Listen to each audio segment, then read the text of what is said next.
7h47, Sud Radio vous explique. En 2023, sur nos routes, 3402 personnes ont perdu la vie. Plus de 230 000 ont été blessés, dont 16 000 gravement. Des victimes auxquelles il faut rajouter leurs familles et qui sont parfois doublement victimes de la route et victimes d'un système. Antoine Réglet, bonjour. Bonjour monsieur. Et merci d'être avec nous ce matin sur Sud Radio. Vous êtes avocat en droit routier, auteur de ce livre « Drame de la route, combat contre l'injustice pour ne pas être victime deux fois » aux éditions Hugo Doc, qui vient de sortir. Cet ouvrage qui donne la parole aux victimes tout en étant aussi un manifeste, d'une certaine manière, manifeste pour tenter d'améliorer le sort de ces victimes, de leur famille, pour qu'elles ne soient pas victimes. Donc deux fois, et l'un ne va pas sans l'autre, Antoine Réglet, puisque les histoires de ces victimes et de leurs familles que vous racontez, leurs témoignages aussi qui sont dans ce livre, témoignent justement des obstacles d'une certaine manière et des déceptions auxquelles elles sont confrontées ensuite. Oui, ça fait plusieurs années désormais que j'accompagne des victimes de la route et j'ai constaté qu'elles étaient oubliées, ignorées, parfois méprisées, voire même trahies, et j'ai donc fait le souhait pour leur donner le courage de se battre, pour saluer les efforts qu'elles font pour se relever, de raconter d'abord le drame, parce qu'il faut sensibiliser, il faut entendre ce que cela représente pour ces familles, pour ces personnes-là, et puis surtout après, le courage, la résilience, l'espoir, les victoires. Après, on a souhaité dénoncer des injustices, l'injustice pour les victimes d'une justice trop lente, d'une justice trop clémente, d'assurances qui, en grande majorité, vont les culpabiliser pour les indemniser moins. Et puis aussi injustice de lois qui sont décevantes, je pense à la loi sur l'homicide routier, et d'un pouvoir politique qui, en règle générale, promet beaucoup dès lors qu'il y a des faits divers médiatiques et qui, derrière, agit assez peu. On pense à l'affaire Palmade. Justement, vous parliez de cet homicide routier qui remplace l'homicide involontaire. Vous disiez, c'est une coquille vide. C'est ce que vous dites, mais c'est un symbole quand même fort, non, pour les victimes et les familles de victimes? Ça peut être les deux. C'est un symbole extrêmement fort. C'est en cela que c'est une coquille. C'est important. Elle est belle, cette coquille. Donc elle est belle pour les victimes. C'est important qu'on leur dise non, il y a des comportements. On peut pas dire qu'ils sont involontaires. Donc on va parler d'homicide routier. Très bien. Mais derrière, est-ce que ça panse les plaies des victimes et est-ce que ça évite les drames de demain? Je pense que non. C'est en cela que je dis qu'elle est vide. Et je dis qu'on peut aussi aller beaucoup plus loin. Il faut se saisir de ce dossier Palmade. Il y avait aussi les policiers de Roubaix quelques mois après. Oui. Et qu'est-ce qu'on a eu au final? On a eu Elisabeth Borne et Darmanin qui, en juillet, nous ont annoncé quoi? Des suspensions automatiques, on va perdre 8 points au lieu de 6, enfin des broutilles, si vous voulez. On est, pour moi, dans une affaire avec Palmade où on peut aller jusqu'à une révolution juridique, humaine et indemnitaire, et en réalité, là, on fait des réformettes.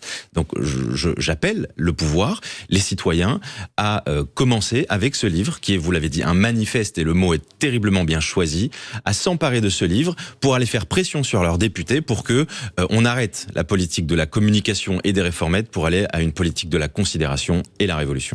On va parler de la question des assurances qui ne sont pas épargnées dans votre ouvrage. On va parler aussi de la justice trop lente, de la déception qu'on peut avoir en tant que victime vis-à-vis des sanctions.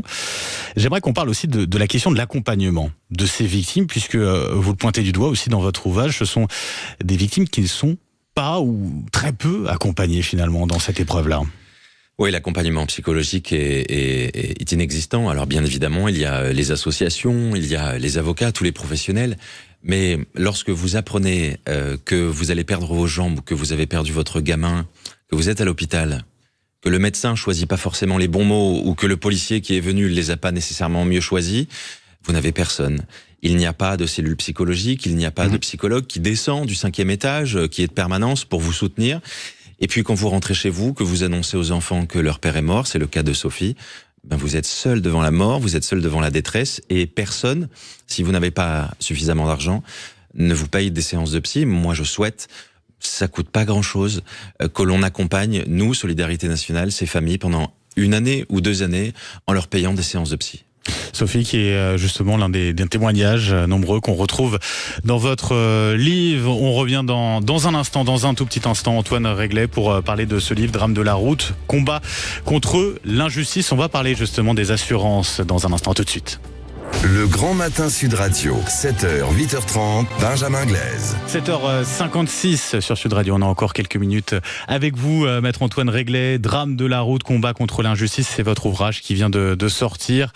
Vous défendez notamment les victimes de ces accidents de la route. Vous pointez du doigt les assurances, très clairement, qui font tout finalement alors pour gagner du temps et puis qui sont pas toujours très honnêtes avec les victimes. Oui, alors c'est pas toutes les assurances, c'est certaines assurances dont on épargnera ici les noms qui ont tendance à culpabiliser les victimes, c'est-à-dire de leur dire vous avez certainement une part de responsabilité dans votre accident, 20%, 30%, et du coup on va vous retrancher ce pourcentage de l'indemnisation à laquelle vous avez le droit. Et on le voit énormément pour les motards, c'est-à-dire que dès qu'un motard est victime d'un accident, direct, on a une expertise en accidentologie sur la vitesse.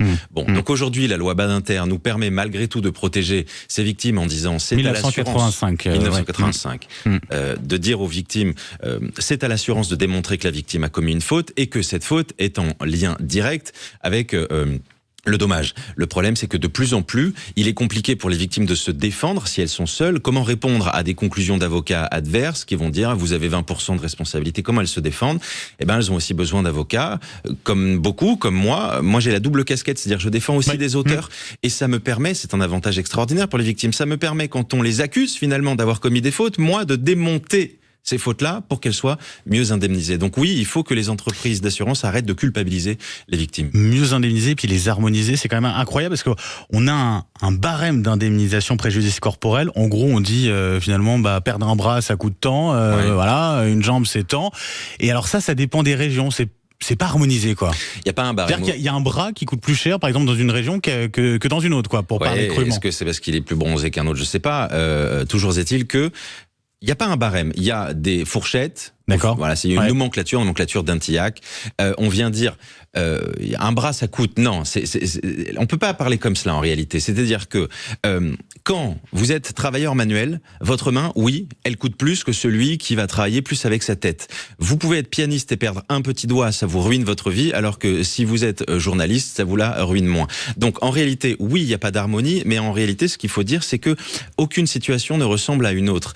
Là où vous dites vrai, comme souvent, c'est que dans le sud ou dans le nord, vous allez avoir des juges qui vont appliquer différentes nomenclatures selon le barème de leur cour d'appel. Et ça, il faut l'harmoniser. Moi, dans le livre, je propose une harmonisation. Je propose, quand on dit vous avez commis telle faute, qu'on puisse pas vous réduire l'indemnisation d'autant. Je propose pour les homicides routiers qu'on ne puisse plus dire à la famille de la victime, le papa ou la maman qui est décédé a commis une faute. Non, on arrête de culpabiliser les morts, pardon, c'est indécent. Et pour les victimes qui restent vivantes, on ne peut pas, quoi qu'elles aient fait comme faute, leur donner moins de 50% de l'indemnisation. Question, réponse rapide, s'il vous plaît. Est-ce qu'on doit criminaliser ou non, c'est la question qui se posait, ces accidents de la route? Et puis également, j'aimerais que vous commentiez cette phrase que vous avez dans votre ouvrage. Au lieu de recruter des juges, on forme des récidivistes. C'est toute la politique pénale de répression qui doit être revue. On pense toujours à augmenter les peines de prison. En réalité, elles sont jamais appliquées. Donc il faut prendre le problème à la racine. La racine, c'est tous ceux qui n'ont pas causé d'accident et qui conduisent sous stup ou sous alcool. Ces gens-là, même quand ils sont récidivistes, ne voient jamais le juge. Il y a des alternatives aux poursuites, ils voient jamais le juge. Donc oui, en fait, quand on fait de la gestion de flux de dossiers, quand on veut toujours juger plus de dossiers au mépris et des droits de la défense et des droits des victimes, on fabrique des gens qui n'ont pas peur de la justice. On fabrique donc des récidivistes, oui. Donc repensons la politique pénale. Arrêtons ce double discours tendant à dire on veut taper plus. C'est l'État qui le dit, mais en réalité, qui donne des circulaires pour qu'on tape toujours moins. Donc la question de la criminalisation pour nous, la question de la criminalisation, elle s'est posée, elle est très difficile juridiquement parlant. Elle a un intérêt, c'est d'aller devant les cours d'assises. Elle a un désavantage, c'est la lenteur qui serait encore plus grande, puisque dès lors qu'on criminaliserait, il y aurait des instructions criminelles et elles seraient plus longues que les affaires que l'on peut avoir actuellement en correctionnel. Témoignages de victimes, de familles de victimes, et puis se manifeste aussi, je le dis, avec un certain nombre de solutions pour que les victimes de la route ne soient pas doublement victimes. Drame de la route, combat contre l'injustice, c'est l'ouvrage que vous venez de publier aux éditions Hugo Doc. Maître Antoine Réglet, merci d'avoir été avec nous ce matin sur Sud Radio et bonne journée.